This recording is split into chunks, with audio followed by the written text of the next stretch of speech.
Subhanallah. Dan dalam video 5 jam itu, Abu Taimiyah juga cerita pasal dia mengaku salah sebab dia telah melakukan kezaliman ke atas Habib Omar bin Hafiz. For him to say something like that is not easy, brothers. Dia dianggap sebagai ikon Salafi. Awak nak minta maaf kepada Habib Omar, itu dianggap sebagai pengkhianat. Bukan bermakna Abu Taimiyah dah tukar manhaj dia, dah tukar dia punya akidah. Tak, dia masih berpegang pada akidah dia. Tetapi dia akui dalam dia mentahzir orang, dalam dia mentahzir Habib Omar, dia telah mungkin tertambah-tambah. Dia telah buat Habib Omar ni nampak macam begitu buruk dan begitu jahat. Seolah-olah mungkin macam seorang yang bukan Muslim. Macam ada seorang yang kita kenal kan, dekat Facebook sajalah, muka tak kenal lagi. Dia post gambar Habib Omar, dia letak monyet dekat atas tu. Benda-benda macam ni. So Abu Taimiyah has a big heart untuk kata, yes, I made a mistake. Sebab dia sedar, it always begin with people like them. It always begin with their leaders. It always begin with their icons. Bila ikon diorang buat macam tu, yang bawah akan buat 10 kali lagi teruk. So be careful of this.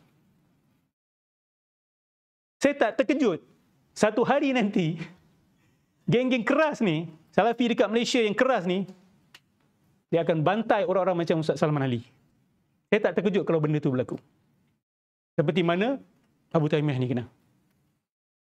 Itu bukan benda yang far-fetched. Looking at how they behave. Suatu benda ni saya boleh je nak swipe, tak apa, kita move on. No.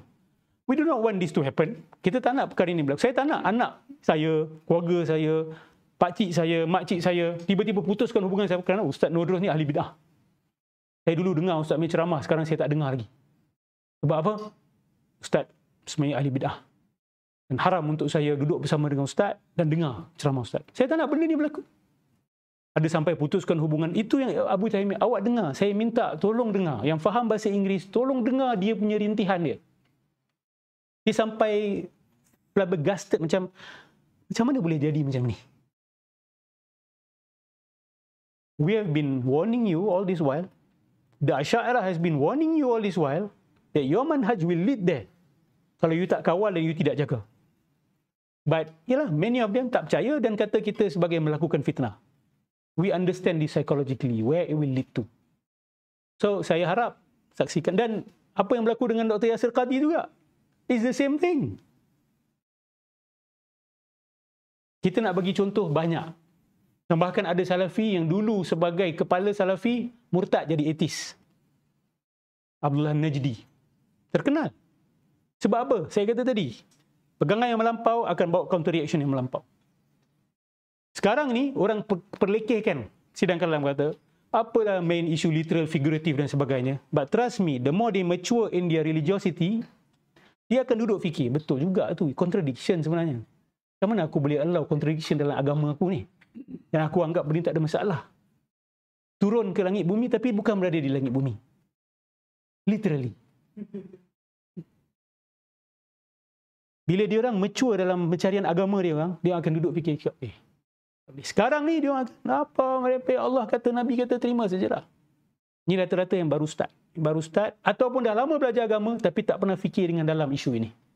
Dan I know some of them, diorang pakar mungkin dalam bidang masing-masing, tetapi dalam bidang akidah, they themselves say, saya tak fikir banyak dalam isu ni, saya beriman saja. So kalau itu manhaj you jangan kacau orang yang berfikir dengan dalam isu ni. You jangan kata apa fikir-fikir dalam kan. Allah dah cakap, Nabi dah cakap, terima. No. You tak nak fikir, you jangan hadang orang daripada berfikir. You tak nak menjelaskan dengan secara rasional, you jangan hadang orang daripada menjelaskan secara rasional kepada masyarakat. Dan bibit-bibit ni sudah ada. Jadi atas sebab itu, saya kena tegur dan saya nak kena beritahu bahawa sebenarnya pendirian Asy'ariyah yang kamu perlekeh, permain dan kamu kritik ni sebenarnya adalah pegangan yang berdiri di atas manhaj yang solid dan dalil yang solid. Naqliyan wa aqliyan.